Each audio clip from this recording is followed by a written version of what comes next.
am just finishing up my long run for this week. It was a 4-miler today. Not super long. Last week was a longer run. So usually on my training plan, when I have a weekend that's really long mileage, usually the next weekend is much shorter. And that's just to give my body time to recover.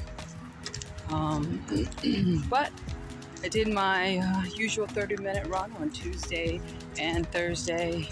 I did some cross training as well. I'm trying to get back into yoga. So I did a little bit of yoga on each Tuesday and Thursday. And I also biked a little bit just to give my muscles a little bit of different activity.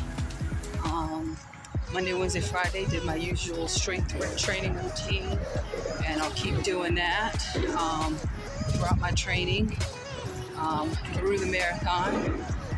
Long ways to go, though, for the marathon. It's not until the end of July, so I got a lot more training to do.